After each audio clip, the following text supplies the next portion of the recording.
so bedeutenden Virtuosen wie Louis Marchand muss als hohe Auszeichnung angesehen werden für uns. Für den Dresdner Hof. Gewiss, er hat nicht seinesgleichen. Aber wohin sonst hätte er sich wenden sollen, als ihn dieser königliche Wüterich aus Versailles verstieß? Italien schickt seine Künstler ins Ausland. Der spanische Hof ist bigott, der englische puritanisch. In Wien gibt es 2000 Klöster und mehr als die Musik lieben die Damen das Scheibenschießen. Sollte er etwa nach Berlin gehen, an den armseligen Hof dieses Friedrich Wilhelm mit seinen Kasernenmanieren? Preußischer König. Das wurde sein Vater, weil dieses Preußen nicht interessant genug war für eine polnische Provinz. Aber wenn der sächsische Kurfürst König von Polen geworden ist, dann wird der Brandenburger auch bald König von irgendetwas werden wollen. König einer Streusandbüchse. Wo er dann mit dem Korporalstock seinen Adel in seine Armee prügelt. Warum fließt die Elbe bei Dresden so gelbe? Sie schämt sich der Schande, sie muss aus dem Lande, denn gleich hinterm Meißen pfui Teufel Licht preisen.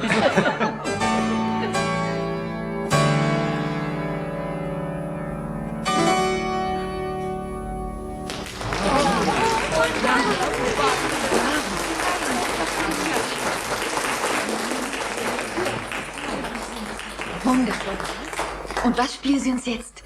Sie Unvergleichlicher. Vergebung, Madame. Eine winzige Pause. Ich spiele seit 1,5 Stunden. Ja, ich verstehe. Wird gewährt, wird gewährt. Ich bin hingerissen. Eine Erfrischung. Schokolade. Kaffee, wenn es möglich wäre. Oh ja, gewiss. Ah.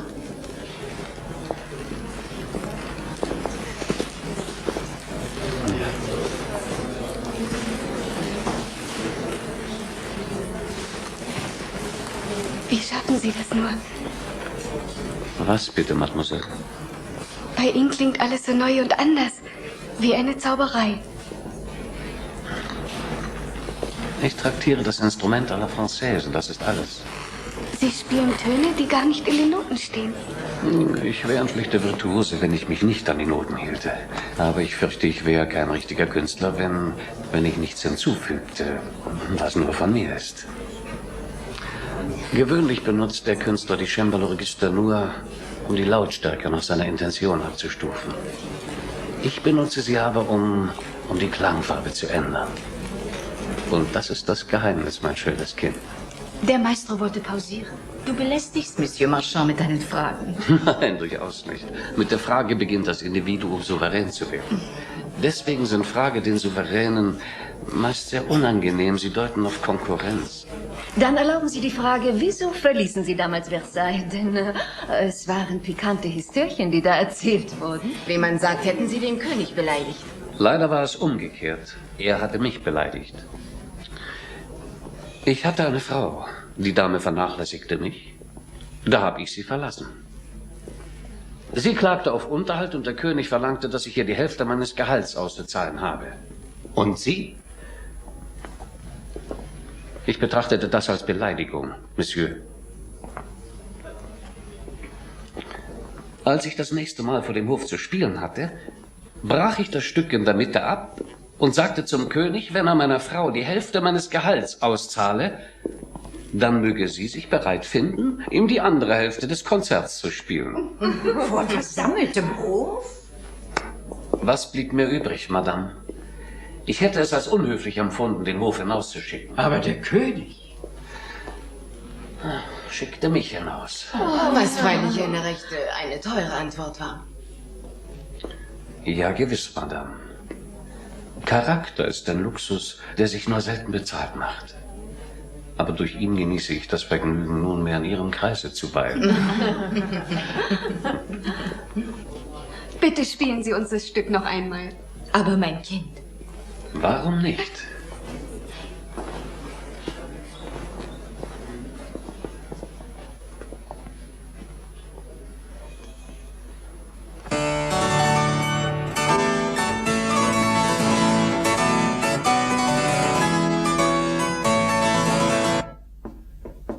Noch bin ich der regierende Herzog von Sachsen-Weimar. Und ich hatte gehofft, das Musizieren im Roten Schloss werde vorbei sein. Ich hatte es doch bei 10 Talern Strafe verboten. Bach betrachtet das Verbot als nicht zutreffend für ihn. Nun, so wird er einen Denkzettel erhalten müssen. Denk er nach, wie steht es geschrieben. Ich aber will unter euch fahren und euch züchtigen. Und ihr sollt mich lieb haben.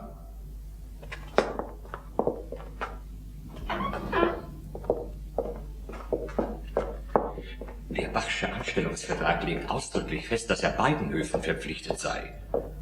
Gleichviel, ich dulde seinen Umgang mit meinem Neffen nicht länger. Und so steht es bei Matthäus, dass niemand kann 2 Herren dienen. Übte man einem so begabten Mann wie Bach gegenüber nicht besser Nachsicht? Nachsicht?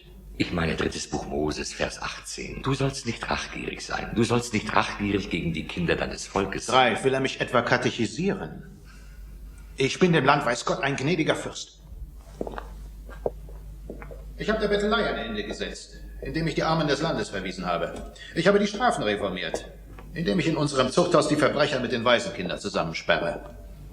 Und nicht mit den Tollhäuslern. Und die christliche Tugend ist im Lande merkbar gestiegen. Jede uneheliche Mutter weiß, sie wird nach der Niederkunft bei Wasser und Brot eingesperrt. Es besteht kein Zweifel, die Nachwelt wird durch laut Regierung in unserem verwahrlosten und sittenlosen Jahrhundert sehr zu rühmen wissen. Ich billige Schwäche nicht, Greif. Sorge dafür, dass Bach das Musizieren im Roten Schloss unterlässt.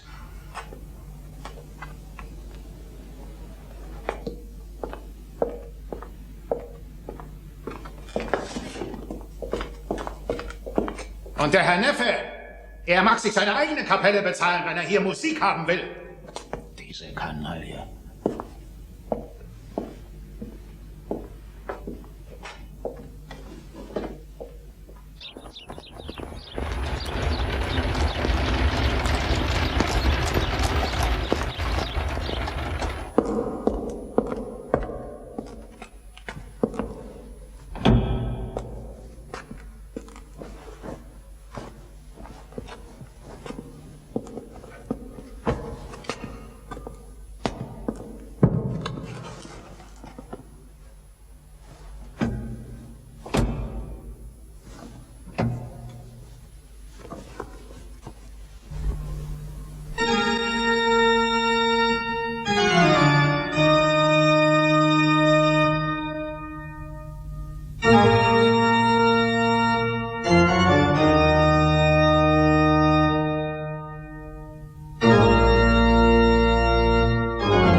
Schade, dass wir ihn nicht öfter in der Stadtkirche zu hören bekommen.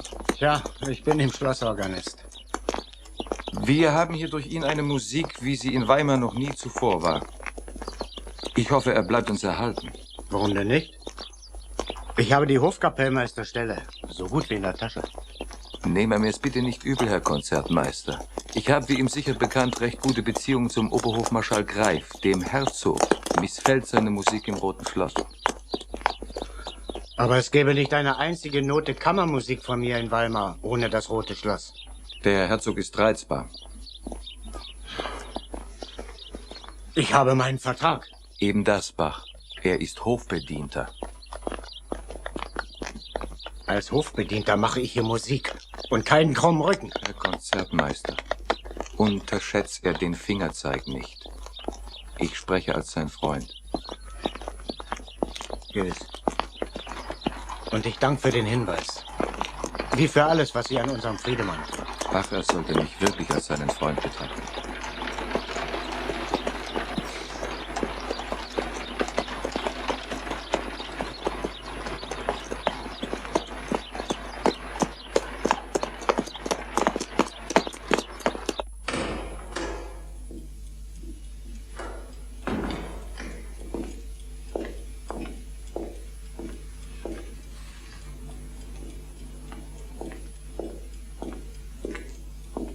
Was ist? Der Herr dirigierende Kabinettsminister, Majestät.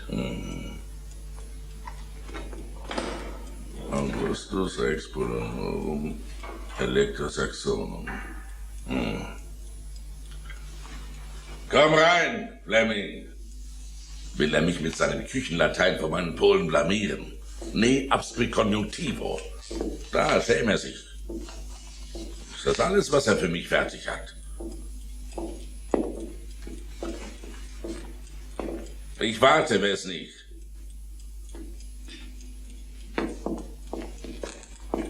Majestät. Ah, Fleming. Na, kommen Sie. Sehen Sie? Hier. Der Entwurf zur Treppe zum neuen Komödienhaus. Ah. Nein, mir gefällt er nicht. Nein? Wollen sehen, was Peppelmann sagt? Ja, wenn das Bauen nur etwas weniger kostete. Ah, es bringt Geld unter die Leute. In ganz Europa soll man reden. Von meinem Dresden. Es wird in der Tat schon mehr von uns geredet als von Madrid oder von Mailand. Nur von St. Petersburg reden die Leute ebenso viel. Und allenfalls von Versailles wird noch fleißiger geredet. Apropos, dieser Marchand macht viel Aufsehen bei uns, höre ich. Dieser Künstler erregt in ganz Europa Aufsehen. 10 Jahre lang war dieser Monsieur Marchand Hoforganist in Versailles. Kammercembalist des Königs, ohne Übertreibung, einzigartig in seinem Fach. Er wird sogar über Couperin gestellt. Oho, wir wollen Gebrauch machen von ihm. Mein Sohn hat in Venedig den Antoniolotti für unsere Oper gewonnen. Und nun dazu mit Marchand einen ausgesuchten Vertreter des französischen Stils. Zwischen dem italienischen und dem französischen Stil gibt es, soviel ich weiß, Gegensätze. Ach, Gegensätze gibt es auch zwischen meinen Polen und meinen Sachsen. Aber wenn man alles zusammenzählt, dann profitiert der polnische Adel vom sächsischen Geld. Und der sächsische Handwerker von den polnischen Aufträgen. Na, da hast du deine Gegensätze. Wir wollen diesem Marchand dringend ein Amt anbieten, damit er bleibt. Noch vor Lottis erster Oper. Und wenn unser wackerer Kapelldirektor Schmidt Schwierigkeiten mit dem französischen Stil hat, nun, dann soll ihn der Marchand beraten. Seien Sie völlig unbesorgt, Majestät.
Wir beherrschen den französischen Stil vollkommen, Monsieur Marchand.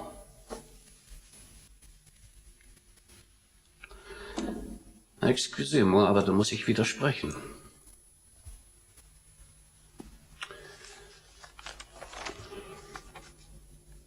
Da im 1, 2, 3, im 7. Takt des Adagio hat die Bratsche einen Vorschlag geliefert. Und im 9. die Oboe einen Triller. Aber hier gibt's keinen Triller. Und ich finde keinen Vorschlag in den Noten, Monsieur Schmidt. Ferner gestatte ich mir den Hinweis, dass die Achtel punktiert sind. Oder lesen Sie das anders? Das Verschleifen im Adagio ist kantabler, Monsieur Marchand. Das ist üblich, dass der Musiker seine Stimme auszieht. Es ist üblich in allen italienischen Opern. Es ist aber nicht üblich in Monsieur Lully's französischen Ouvertüren. Hätte Monsieur Lully einen solchen Vortrag gewünscht, er hätte ihn so aufgeschrieben. Die Musik besteht nicht nur aus Noten, Monsieur Marchand. Aber ohne Ihre Einhaltung läuft sie uns davon. Monsieur Marchand, wir haben nicht die Absicht, Monsieur Lully herabzusetzen. Es geht doch lediglich um die Exaktheit seiner Interpretation. Und nur deshalb bin ich hier. In diesem Punkte kennen wir uns aus.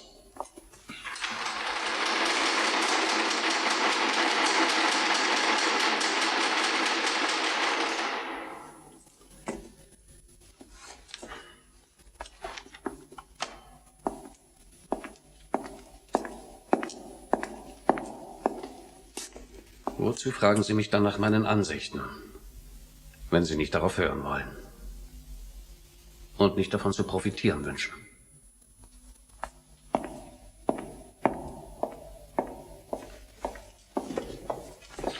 Danke, meine Herren.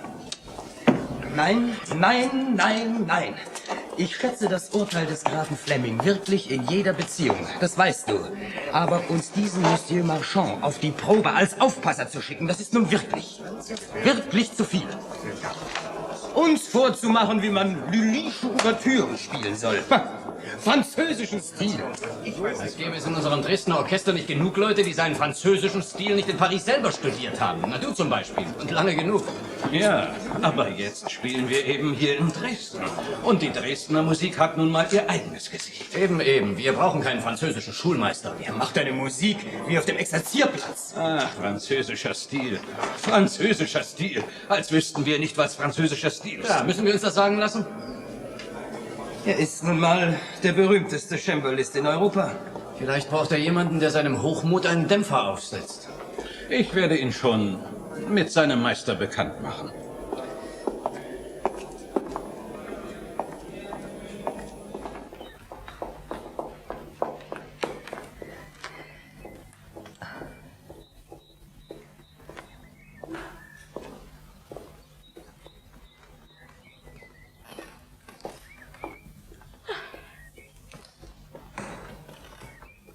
Man nimmt es mit Amüsement auf, so will's scheinen. Wie schlecht unser französischer Gast sich mit unserer berühmten Hofkapelle arrangiert. Die Marchand-Affäre erregt schon allerorts Aufsehen. Aber mein Herr Vater will ihn in Warschau sehen, sein ausdrücklicher Wunsch. Und hier versucht die Großfürstin Woronzow, ihn auch noch nach St. Petersburg einzuladen. Und die Prinzessin de Saint-Germain sagt, bewegen Sie Marchand zur Rückkehr nach Paris, versuchen Sie wenigstens das. Weil François Couperin sei möglich als Komponist, aber eben doch kein Ersatz für Marchand. Also der französische Hof verbeugt sich vor Dresden. Seine Bemühung tangiert nur die Musik. Obwohl der König von Frankreich nicht schlecht beraten gewesen wäre, hätte er eine Radziwill geehelicht oder wenigstens eine Zertoriska, nicht wahr? Oder? Ich hoffe, Sie hatten eine recht angenehme Nacht, meine überaus verehrte Gemahlin. Ohne Sie, wie gewöhnlich. Mein Lieber, so fleißig auch Ihre Herbststürme sein mögen, sie schaden meinem Teint. Ach ja, wirklich? Während es mir immer scheinen wollte, die Rosen gediehen am besten, solange der Nachtschatten sie einhüllt.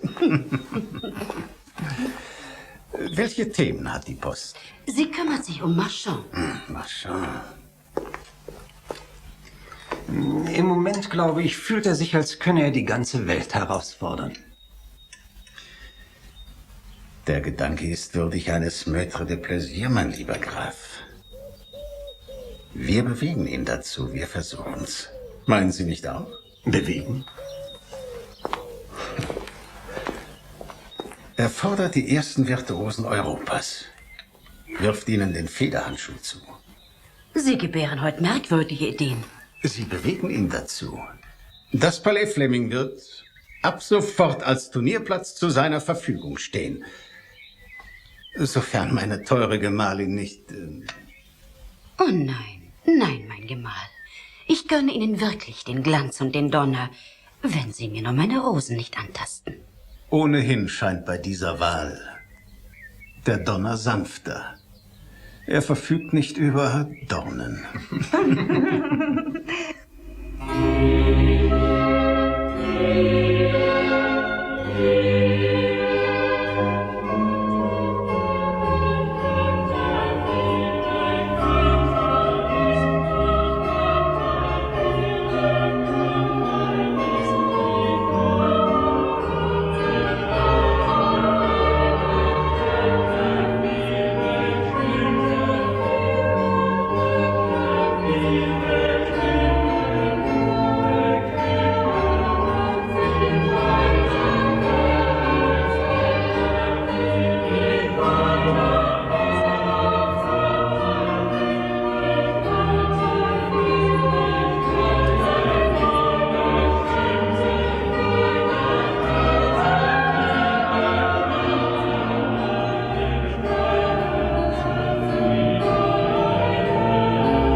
Die Kantate ist gut.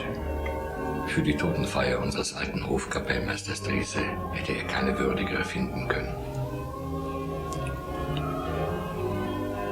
Der Alte hat mir immer treu gedient. Über 30 Jahre lang war er mein Hofkapellmeister. Ein überwältigendes Talent war er nicht. Leider von schwacher Gesundheit. Aber doch redlich. Nie war er aufsässig. Wir haben Sorge getragen für ein würdiges Begräbnis. Sei getreu bis zum Tod. So will ich dir die Krone des Lebens geben. Hat er bereits an einen Nachfolger gedacht?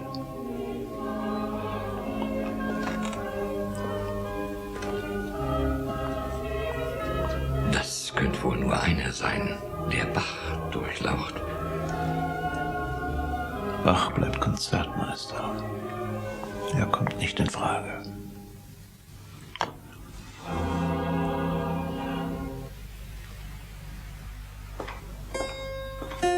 Ich sag's unumwunden, Monsieur. Dem König liegt an Ihnen.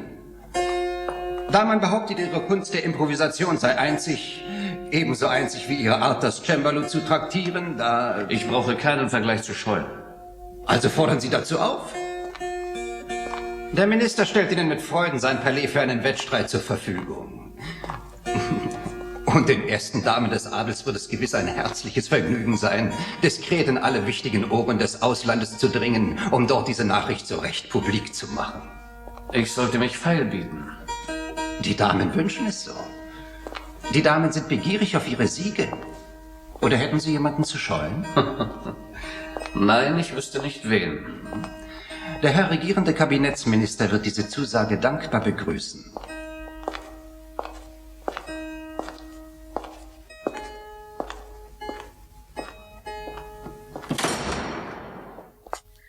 Sie werden also den Vorschlag annehmen? Nun, was bleibt mir übrig? Und was käme mir wohl gelegener? Es gibt keine bessere Rache an Versailles. Obwohl ich es recht albern finde, Wettkämpfe auszutragen, wie man durch ein Adagio rührt oder durch ein Allegro zündet. Aber ich fühle mich manns genug, es zu wagen. Und jeder Musiksalon war schon immer ein Schlachtfeld, wo dich die Zuhörer kreuzigen, wenn du sie nicht eroberst. Tja.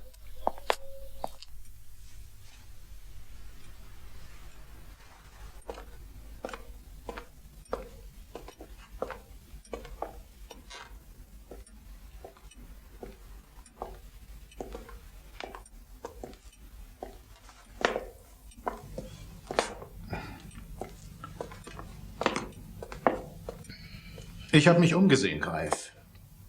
Wen hält er für den berühmtesten Musiker der Zeit im Umkreis? Heinichen in Dresden. Ach was. Konau in Leipzig. Zu alt. Fasch in Gera. Gera in Velten. Graupner in Darmstadt. Nein, bitte nicht Graupner. Dann gibt es freilich keinen besseren als unseren Bach in Weimar.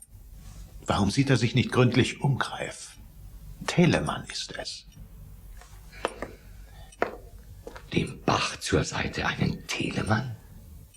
Bach steht tiefer, lieber Greif. Bach dirigiert dann auch nicht mehr. Komponieren soll er mir auch nichts. Konzertmeister und Organist, das reicht schon. Mehr braucht Bach nicht. Das wird ihn kaum befriedigen, denke ich. Ihm steht noch der Lohn zu für seine Musik im Roten Schloss. Sie ist ihm niemals direkt und strikt untersagt worden. Selbst ein Bach hat den Kopf zum Denken. Und weil er das mit Fleiß versäumte, ist er für mich gestorben.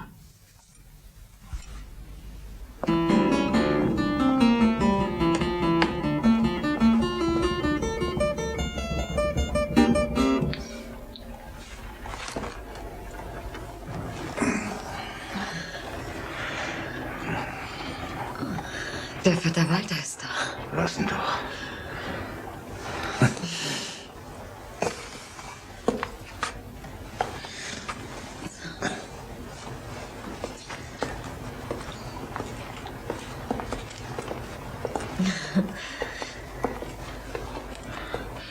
Wenn du nicht spielst und übst oder probst oder dirigierst oder Orgeln besichtigst, dann komponierst du. Man muss meinen, du würdest nie müde.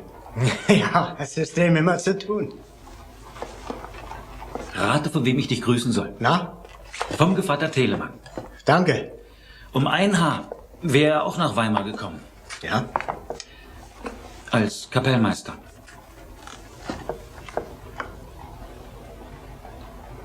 Der Herzog hat's ihm ganz förmlich angetragen. Aber der Telemann hat ihm wohlgesetzt geschrieben, in seinem Bach hätte er ohnehin den besten Kapellmeister, den er finden könnte. Das war vor 10 Wochen. Und jetzt fragt er an, ob er gratulieren dürfe.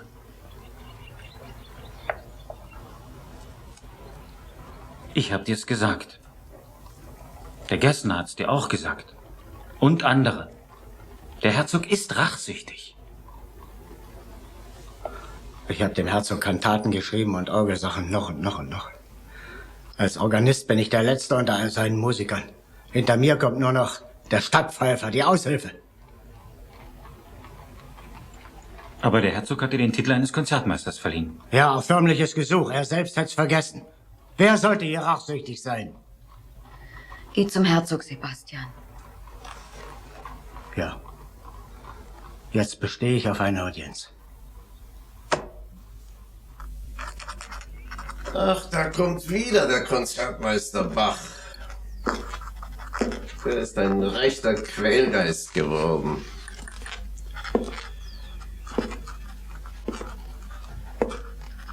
Die Bettelei ist auch eine thüringische Landplage. Und die Zigeuner.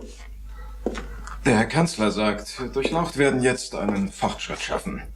Die Zigeuner sperrte alle ins Zuchthaus. Aber für die landeseigenen Armen gibt es Verbesserungen. Hat er denn Arbeit für Sie? Das nicht, aber den Schulunterricht kostenlos. Katechismus und Lesen. Verdienen? Können Sie dabei freilich nichts. Ja, aber dabei haben Sie auch künftig das Begräbnis umsonst. Auf die Verfügungen von 1715, 14, 13 bis anno 4 aus dem Archiv geantwortet. Guten Tag, die Herren.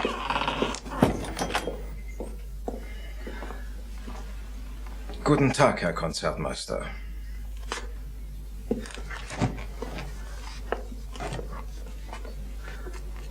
Ist nun heute ein Bescheid vom Herzog, wann ich vorhin treten darf? Ich komme zum 3. Mal. Ach, richtig. Seine Audienz. Tja, daraus wird wohl nichts werden, Herr Konzertmeister. Ich habe ihm mitzuteilen, seine Durchlaucht seien ihm keine Rechenschaft über sein allerhöchstes Tun schuldig, würden ihn jedoch von seinen weiteren Schuldigkeiten schon rechtzeitig in Kenntnis setzen. Nur dies? Ja, nur dies. Im Übrigen kann er sich ja in seinen Angelegenheiten an seinen künftigen Vorgesetzten wenden, den Herrn Hofkapellmeister Drese. Drese? Drese Wilhelm! Dem ich als Konzertmeister vorgesetzt war, weil er als Kapellmeister dem Herzog nicht reichte? Er muss mich entschuldigen, Herr Konzertmeister, ich habe zu tun. Guten Tag.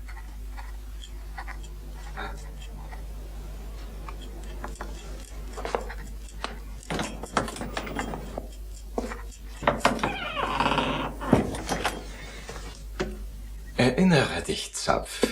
1681 war doch auch schon ein Akt über Bettelei.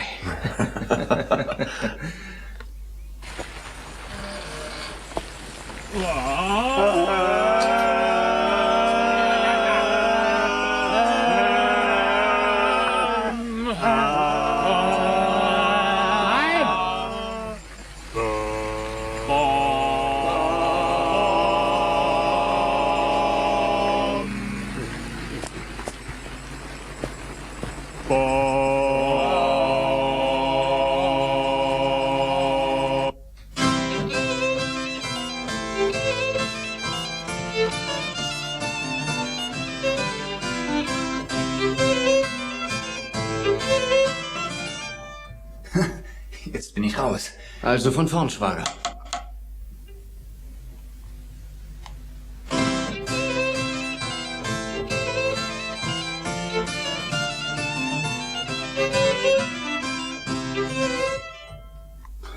Das ist mir zu schnell. Da hat er wieder mein großartiges Werk geschrieben, Bach. Ich bestätige es, großartig. Aber schwer. Verteufelt schnell. Ich kann es das nächste Mal nicht etwas leichter machen. Es wird sehr schnell leichter, sobald du ein bisschen besser spielen lernst, lieber Schwager. Aber das Thema geht in die Füße, sodass man einfach mittanzen möchte. Ah, was ist meine liebe Gemahlin heute wieder grimmig zu mir? Da hat es nun, Bach. Ich bin die Schafsnase. Und er der großartigste von uns allen. Nicht großartig durchlaucht. Oh doch, lieber Bach. Die Sonate ist vollendet. Sein Generalbassspiel setzt mich immer wieder in Erstaunen.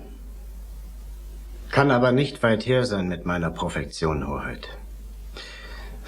In Weimar reicht sie nicht zum Kapellmeister. Er scherzt, nicht wahr? Die Kapelle dirigiert er schon seit Jahren. Der alte Herzog hat es abgelehnt, mit mir auch nur darüber zu reden. Das ist ja unglaublich. Nein, das ist sehr gut. Was bleibt er denn noch länger hier, Bach? Ich nehme ihn mit zu mir nach Köthen und mit Vergnügen. Nehme das Angebot an, Bach. Reicht's nicht zum Kapellmeister des Herzogs?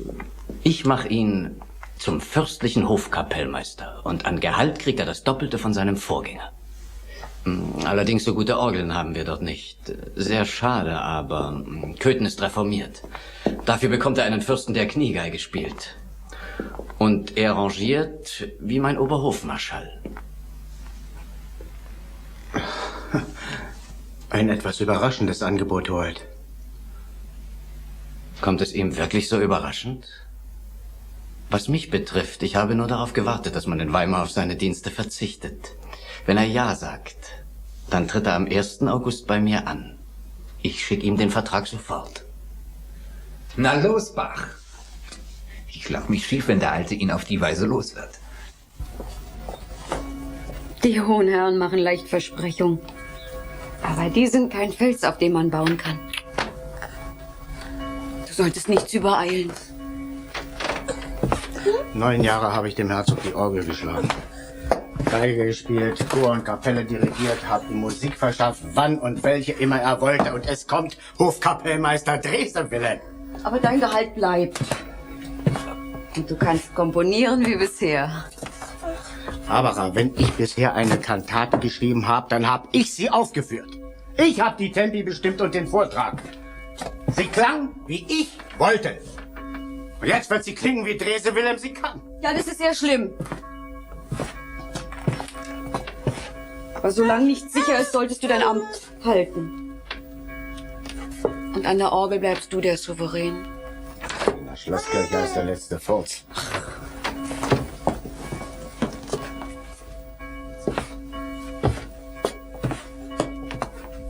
Als der letzte Furz, ja. Nein, nein, nein, nein, nein, nein, nein. Fürstlicher Hofkapellmeister in Köthen. Wenn der das wahr macht, Barbara. Ich frag dich, was ich künftig auf das Notenpapier schreiben soll, für das ich am 16. in der Kammer mein Geld krieg. Soll ich darauf schreiben, was Dresewille kann? Das bringt nicht zustande, was Dresewille kann. Etwas war damit.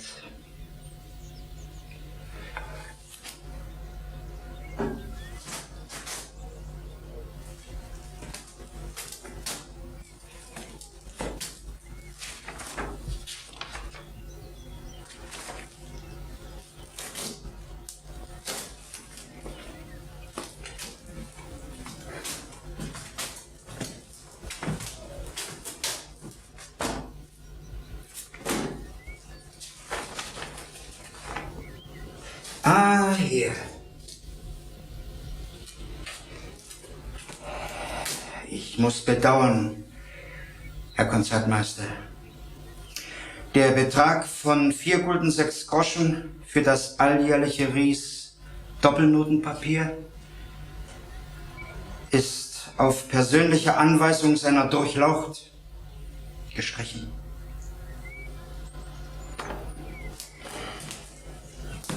Der neue Herr Kapellmeister Drese verlange kein Notenpapier.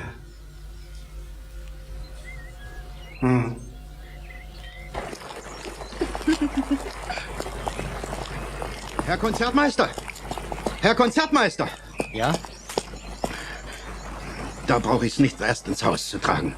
Kostet 2 Groschen. Gut.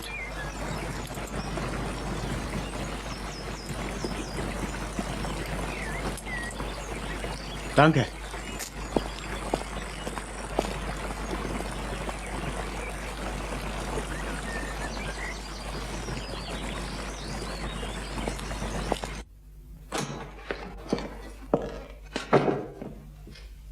Barbara?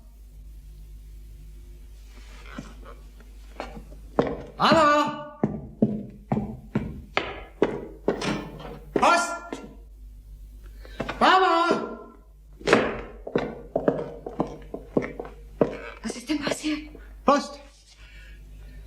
Oh mein Gott, hast du mich erschreckt? Nein. Vollumier schreibt aus Dresden. In Dresden ist der Marchand, der berühmte französische Virtuos. Und ich soll unbedingt hinkommen. Denn der Marchand, stell dir vor, hat die ganze Welt zum Wettspiel auf dem Cembalo eingeladen. Und Vollumier schreibt, wenn die Nachricht die Runde macht, was glaubst du, wen man da alles so hören kann? Kannst du denn weg? Ich muss unbedingt hin. Der Marchand ganz allein wäre schon die Reise wert.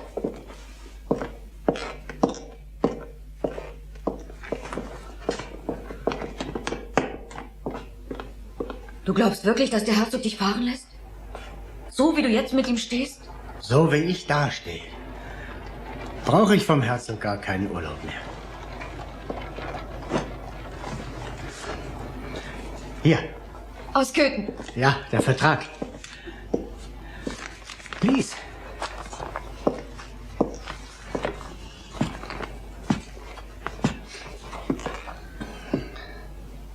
$456 Gulden. Statt 316. Das sind 140 Gulden. Ja. Und Mietzins. Und Brennholz. Brennholz, lies doch mal hier. Hier. Er gibt mir die alleinige Aufsicht und Bestimmung über die gesamte fürstliche Hof-, Kammer- und Tafelmusik. Und ich stehe mit dem Titel des fürstlichen Hofkapellmeisters im gleichen Rang wie der Hofmarschall. Johann Sebastian Bach. Ja.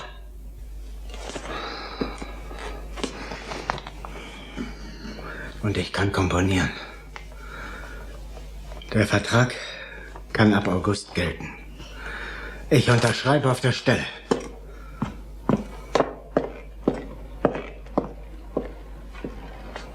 Ich glaube aber nicht, dass er dich gehen lässt. Warum? Wen man nicht mehr zu fördern gedenkt, den gedenkt man wohl auch nicht zu halten. Wenn der Herzog meine Musik nicht mehr braucht, wird er froh sein, wenn er mich los ist. Ich unterschreibe.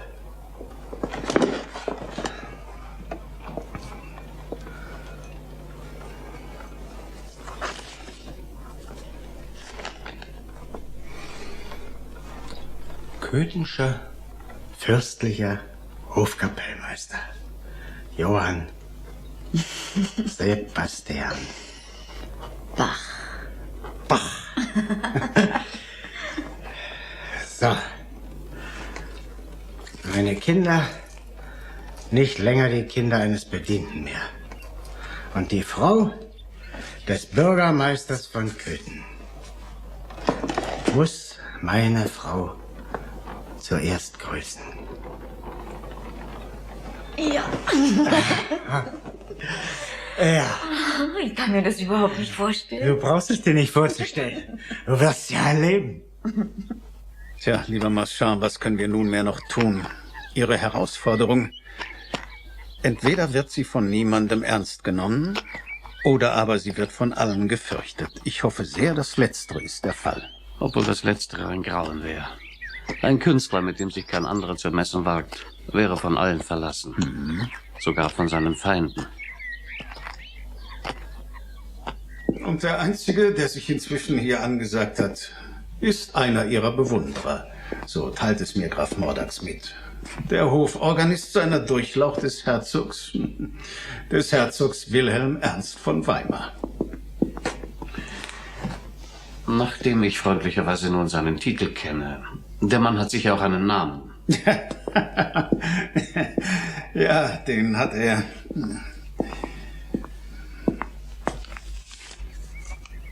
Bach. Er hat wohl Freunde in der hiesigen Hofkapelle. Dort tritt man für ihn ein. Sie kennen doch unsere Kapelle? Ja, ich hatte das Vergnügen. Wenn Sie also diesen Herrn Bach kennenlernen wollen, dann... Ich habe wohl zu viele Bewunderer, Exzellenz. Was ich aber brauche, ist ein Herausforderer.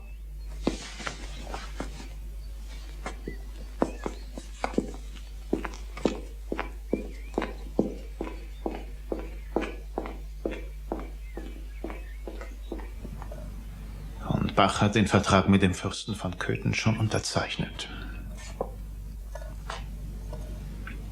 Weiß er das mit Gewissheit? Euer Neffe hat es in dieser Weise erzählt.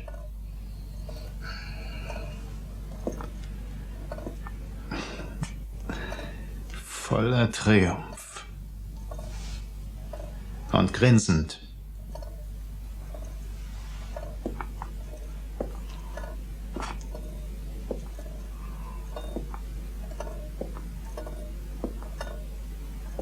Sein Onkel würde die fähigsten Köpfe außer Landes treiben.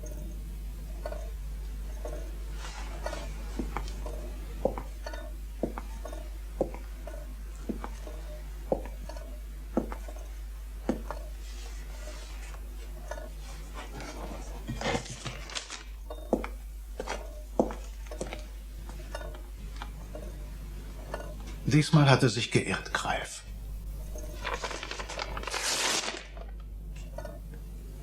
der Bach bleibt. Der Herr Konzertmeister erhält demnach eine abschlägige Antwort. Überhaupt keine.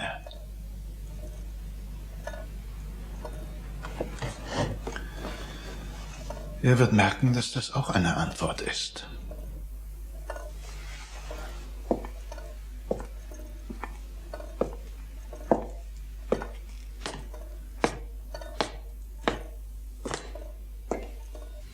Wir haben in der Tat von dem Rechtsgrundsatz auszugehen, den Thomasius wie folgt beschreibt. Die Fürsten sind ihren Untertanen gegenüber, was die Eltern den Kindern, und haben Bestimmungs- und Züchtigungsrecht. Pufendorf kommt zu dem gleichen Ergebnis, wobei, und jetzt wörtlich, der Gehorsam der Untertanen gegen die Obrigkeit, weil solcher notwendig geleistet werden muss, nicht einmal zu ihrem freien Willen gerechnet wird. Aber ich bin doch freiwillig in diesem Vertrag. Das ändert nichts. Böhmer schreibt, sobald du deinem Landesfürsten in den Schoß geboren oder sobald du dich unter dessen Schutz begeben, so hebet auch deine Untertanenpflicht gegen denselben an.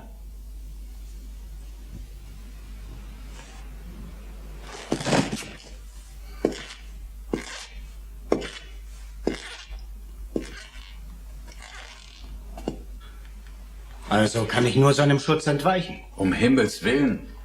Das zöge nicht nur den Verlust jeglichen Untertanenrechts nach sich, sondern auch den Verlust aller Habe und Güter.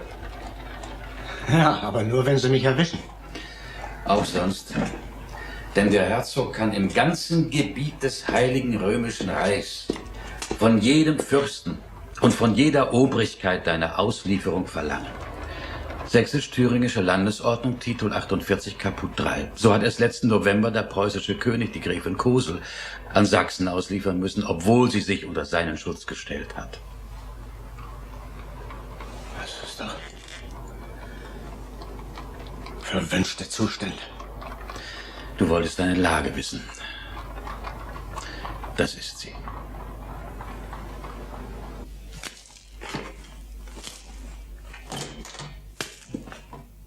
Na? Verhilft der Gevatter Meckbach zu deinem Recht? Nein. Nein? Nein. Weil ich kein Recht habe. Der Herzog, wenn er will, kann mich in seinem Weimar begraben. Dann ist es also ernst, Sebastian. Ja, sehr ernst. Du musst Dresden absagen. Wenn ich hier kaltgestellt bin? Nein. Dann sehe ich nicht ein, warum ich nicht zum Marchand fahren soll. Mein Quartalsgeld habe ich abgeholt. Du nimmst vom Herzog Geld, ohne dafür Dienst zu tun.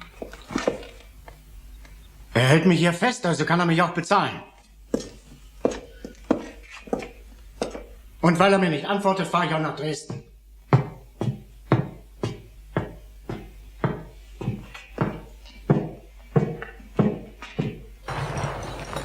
Hey, halt!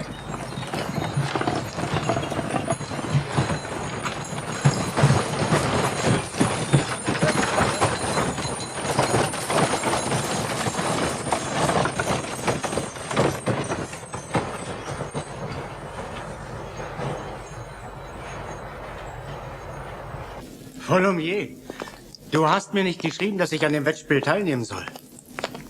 Ich bin ja auch gar nicht vorbereitet. Aber wenn ich darf... Nur hör mir zu. Es gab viel Streit in der Kapelle. Der Großkotzmarchand hat die Hofkapelle beleidigt. Und ich weiß, du wärst hier der einzige Mann, der das Zeug hat, den Marchand in die Schranken zu weisen. Aber ich rate dir jetzt von dem Vergleich ab. Was kann mir passieren? Dass du verlierst. Und dann wird's noch schlimmer für uns. Ach, diese Arroganz, diese französische Arroganz. Nein, lass mich absagen. Er ist der berühmteste Cembalist Europas. Darum ist gegen ihn zu verlieren überhaupt keine Schande. Nur mal raus mit der Sprache. Wer aus welchem Land und wie viele werden gegen ihn antreten? Niemand. Du bist der Einzige.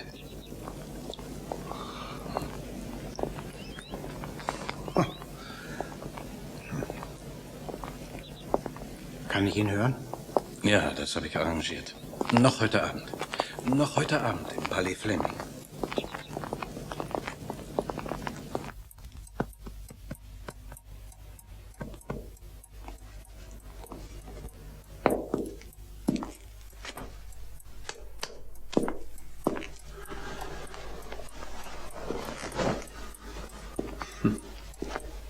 Ich will die deutsche Musik gar nicht unterschätzen.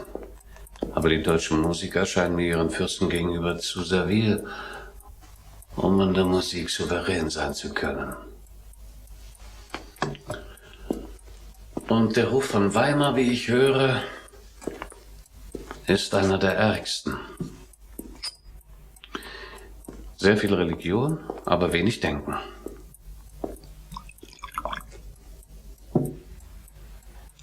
Wie dieser preußische König. Er dressiert 50.000 Soldaten. Und für seinen Hof hält er sich nicht einen einzigen Musiker.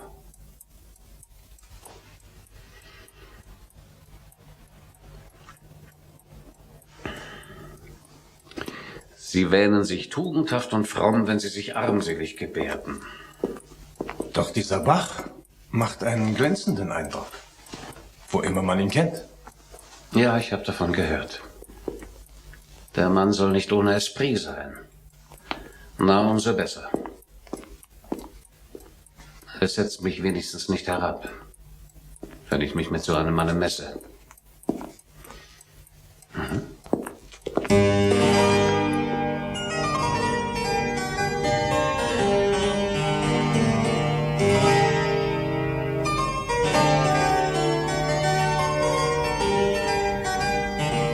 Glänzend. Großartig. Souverän. Ich hab dich gewarnt. Ja, hast du.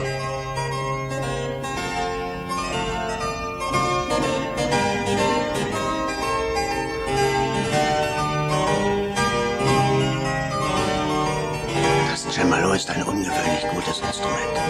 Ein Silbermannsches. Du musst dafür sorgen, dass ich es morgen Nachmittag prüfen kann. Aber seine Bedingungen. Alle Schwierigkeiten, die man sich wünschen kann. Ja, sind akzeptiert.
Es muss sicher eine Qual für Sie sein, mich anzuhören.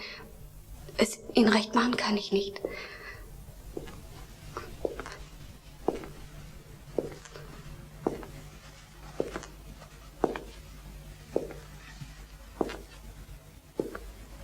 Die französischen Damen sind sicher viel begabter als ich.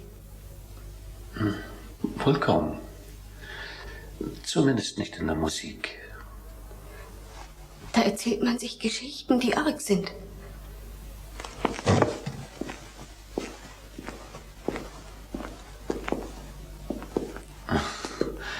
Arge Geschichten hört man doch überall. Die Sittenlosigkeit wächst mit dem Abstand des Erzählers vom Schauplatz. Hier am Hof ist man nah dran und doch sehen Sie wenig davon.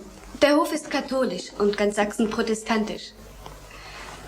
Da passen die Herren Pastoren auf wie scharfe Schießhunde. Das verzeihen Sie dem König nie, dass er katholisch geworden ist. Danke. Nehmen Sie den Tee mit mir?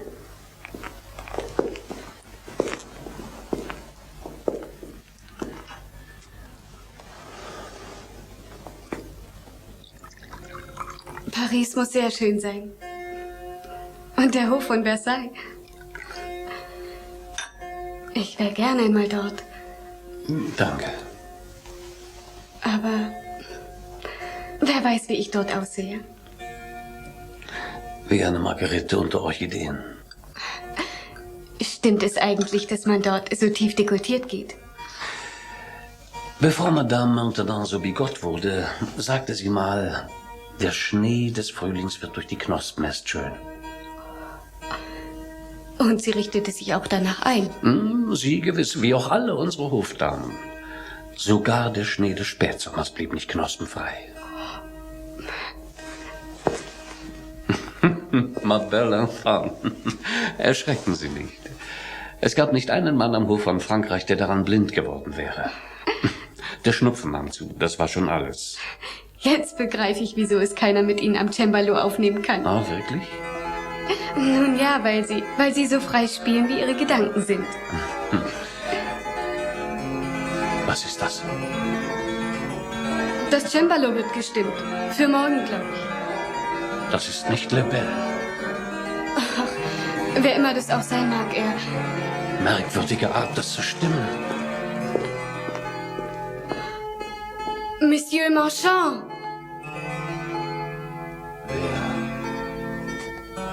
Wer stimmt das Cembalo? Monsieur Marchand, wenn ich auch so ein Kleid trage. Mit dem französischen Dekolleté. Aber für Sie... Ich muss wissen, wer da am Cembalo sitzt.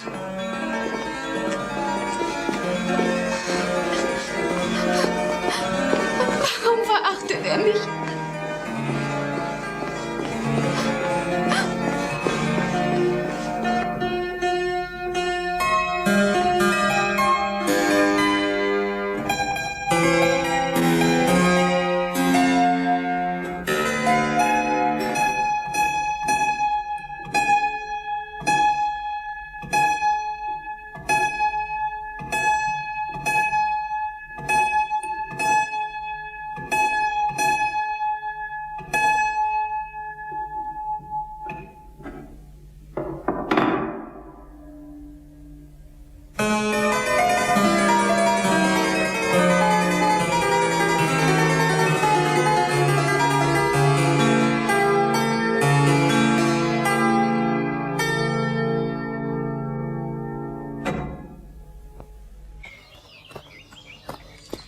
Ich verstehe nicht, wovon Sie so völlig schockiert sind.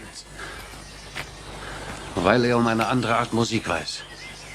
Um diese volltemperierte Stimmung, die die 24 Tonarten möglich macht.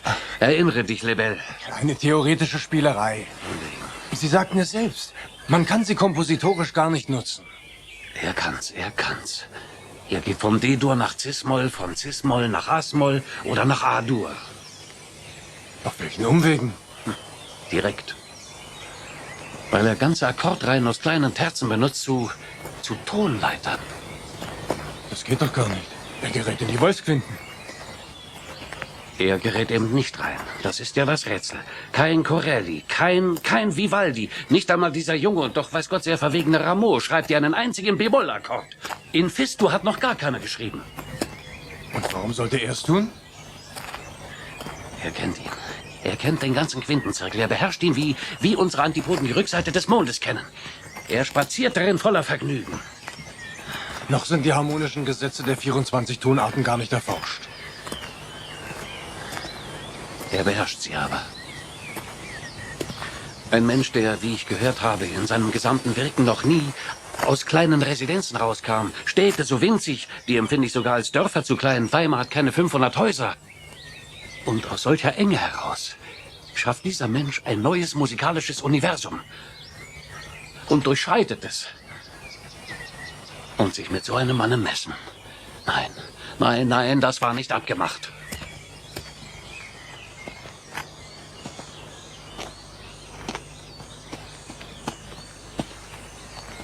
Wenn ich es zusammenzähle, sind es 2 bisher nicht verwendete Tonarten, die Sie so erschüttert haben. Der Rest ist Spekulation.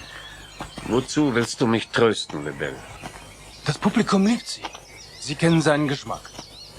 Wäre ich ein Blender, ich suchte den Bach auf gefällige Weise zu übertölpeln.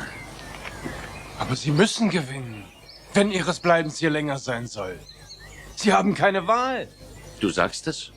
Ich habe keine Wahl. Sie haben die Herausforderung immer verlangt. Aber ich trete an ohne eine einzige Chance.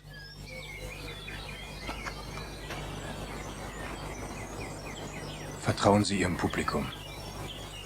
Mein Lieber, was wäre das für ein Sieg, dessen man sich ewig schämen müsste? Aber Sie haben die Herausforderung verkündet. Sie können nicht fort. Lebel, es wäre gegen mein Gewissen, wenn ich siegte. Wie es gegen meine Ehre ist, zu unterliegen. Ich muss fliehen. Ich bin blamiert, wenn ich antrete. Doch andernfalls auch? Eben. Nur wenn ich fliehe, dann erspare ich mir die böse öffentliche Demütigung. Zurück nach Frankreich, wo Bach unbekannt ist. Und meine Meisterschaft über die Tonarten niemand anzweifelt. Da bin ich sicher. Zurück nach Frankreich. Noch heute Nacht.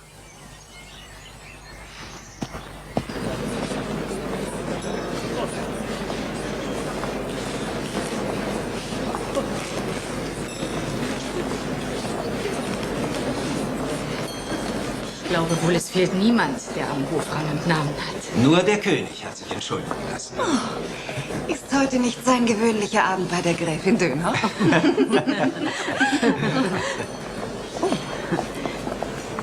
Die Gräfin betritt gerade den Saal, also bitte.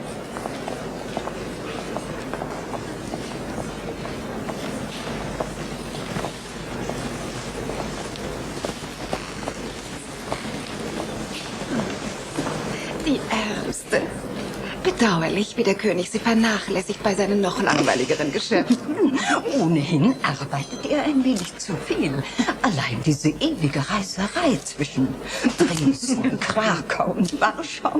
Wäre er weniger robuster, würde das gar nicht durchstehen. Der Minister.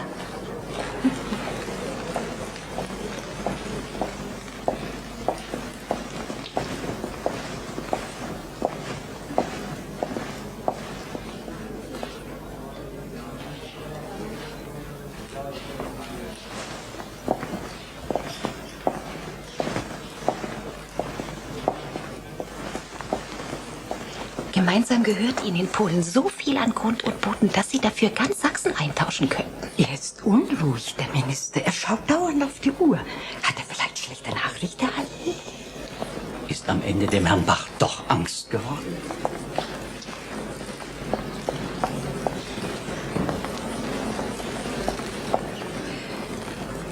Ich habe soeben gehört, man hat nach ihm geschickt. Er ist noch nicht angekommen. Herr Bach, wie ich's mir dachte. Nicht Bach, Monsieur Marchand. Monsieur Marchand? Ist der Kutscher unterwegs etwas zugestoßen? Oder sollte er etwa nicht wohl sein? Nun, so überstürzt, wie er gestern das Palais verlassen hat? Nein, geübt hat er. Und herrlich geübt. Ich habe sogar zugehört. Vorher wurde das Cembalo gestimmt. Ich war gerade beim Unterricht.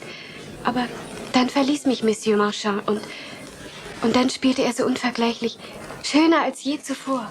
Aber nein, da irren Sie sich, meine Liebe. Er hat das Palais verlassen, noch während das Cembalo-Spiel andauerte. Die Kammerfrau Gräfin von Richtzenhain hat ihn doch selbst weggehen sehen. Mit ihren eigenen Augen. Und das war noch während des Spiels? Aber ja. Fragen Sie sie doch selbst. Der Stimmer war der Einzige, der noch da war? Man war bei Marchand in der Wohnung. Sie ist leer. Verlassen. Man hat ihn entführt. Verstehen Sie doch. Fassen Sie sich doch, mein Kindchen. Wenn ein Verbrechen vorliegen würde, wäre das doch rasch geklärt, wo unser dirigierender Minister sich selbst einsetzt. Meine verehrten Herrschaften, meine Damen und Herren, der Wettstreit des heutigen Abends wird nicht mehr stattfinden. Bitte, was ist mit Monsieur Marchand? Ja, bitte, was ist ihm geschehen? Monsieur Marchand hat diese Stadt schon vor Sonnenaufgang verlassen. Heimlich, ohne jedweden Abschied. Ich bedauere diesen Vorfall wie Sie und ich empfinde ihn als bestürzend und sehr düpierend. Na, Der Herr Hoforganist.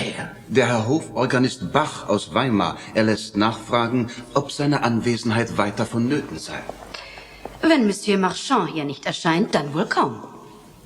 Madame, Monsieur Marchand wird nicht erscheinen, auf gar keinen Fall. Aber wollen wir Monsieur Marchand zu Ehren unsere Gesellschaft auflösen? Meiner Ansicht nach ist ein halbes Konzert noch allweil angenehmer als gar kein Konzert. Bitte, Herr Bach, wir erwarten ihn.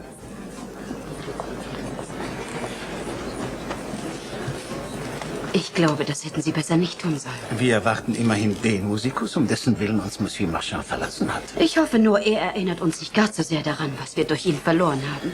Mir deucht, er wird mit Eifer versuchen, uns den erlittenen Verlust wieder gut zu machen.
Man sieht's, aus Paris kommt er wirklich nicht. Was auch niemand erwartete. Wäre es nicht netter gewesen, ihm einen besseren Rock zu leihen? Er ist total aus der Mode.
Der Vater kommt! Der Vater!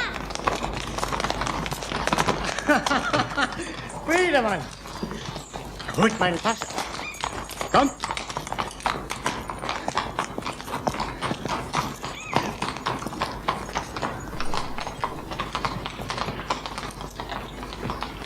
Wie war's? Sebastian. Gut, denke ich. Ja. Bei euch? Die Köthner Reiter sind wieder da. Und endlich Nachricht aus der herzoglichen Kanzlei? Hier die Tasche.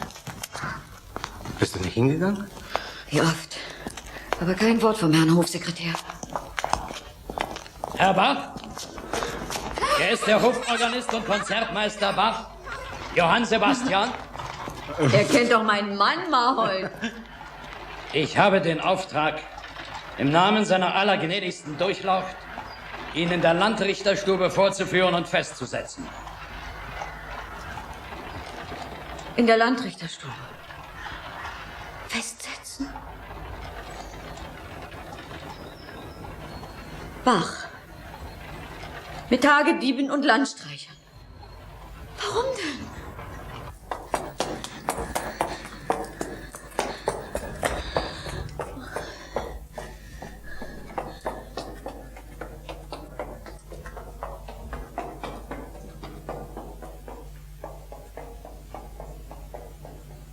Aber Gevatter, ihr müsst die Entscheidung des Landrichters anfechten.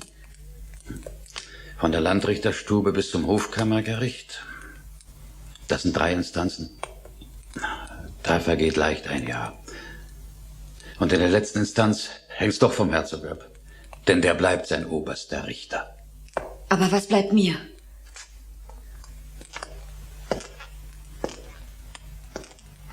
Nur der Gnadenweg. Was habe ich auf Gnade zu hoffen?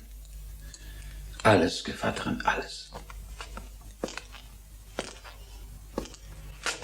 Alles. Nichts. Und das weiß er.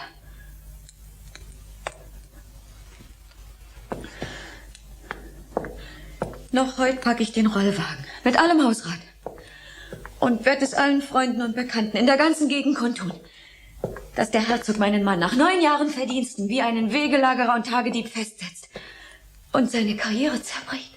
Und das wäre genau das Falscheste. Ja. Nur beiläufig. Hat Bach noch immer keine Änderung seines Sinnes kundgetan? Nein.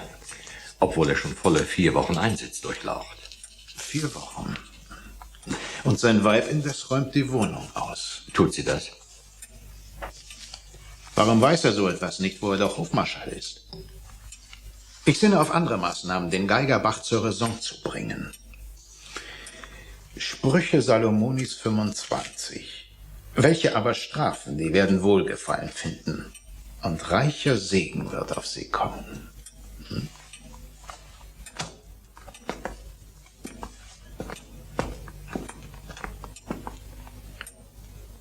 Vergebung, doch ich fürchte, das wäre nicht ratsam, Durchlaucht. Weshalb nicht? Bachs Verhaftung läuft in vielerlei Gerüchten durchs Ausland und erregt Aufsehen. In Anhalt wie in Lüneburg und in Hessen auch. Desgleichen hat man schon in Dresden erfahren. Der Fürst von Köthen hat enge Verbindung zu dem König von Preußen. Er nannte öffentlich den hier Inhaftierten seinen Hofkapellmeister. Dresden grollt euer Durchlaucht wegen der gescheiterten Vermittlung. Und beim regierenden Minister Flemming, sagt man, stehe Bach seit seinem Dresdner Konzert in allerhöchstem Ansehen.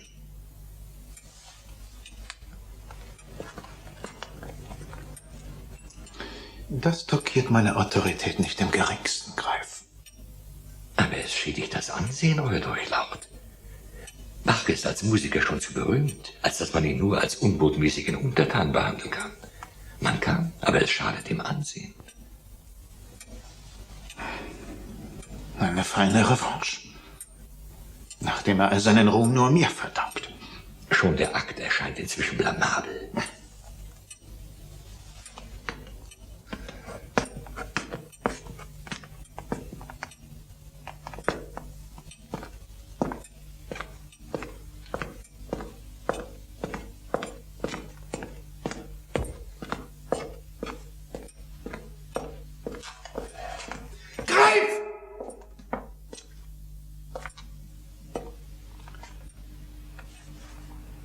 Freisetzung dieses Bach.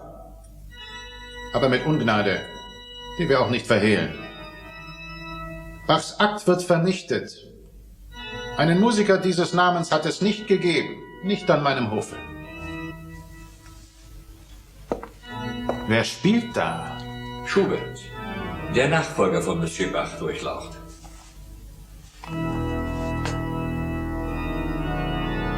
Was spielt er da? Bach, mit Verlaub, euer Durchlaucht. Er soll aufhören. Auf der Stelle aufhören! Aufhören, sag ich! Ich befehle, er soll aufhören!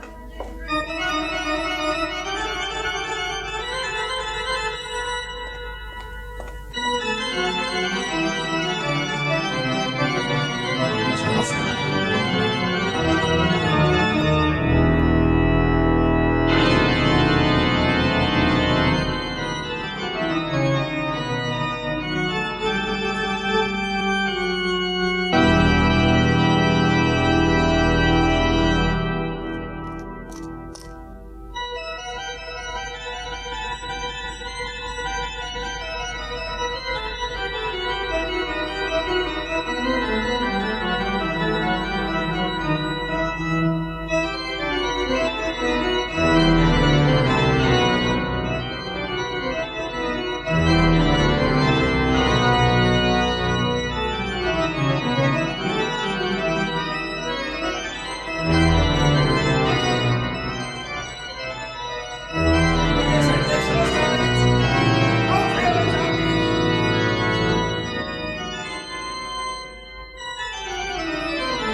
Hinterher ist's wie eine Posse.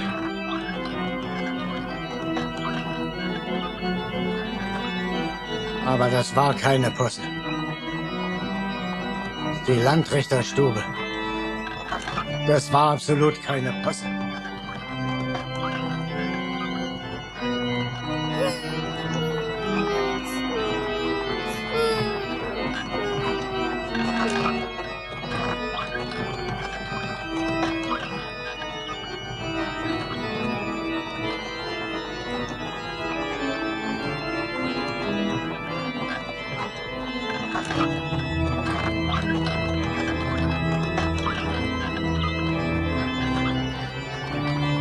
Das war vielleicht ein Abschied von der Orgel, Sebastian.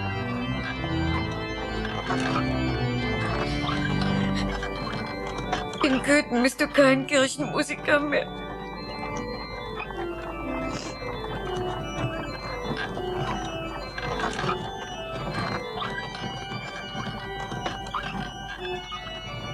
Ich habe nicht nur auf der Orgel Musik zu machen.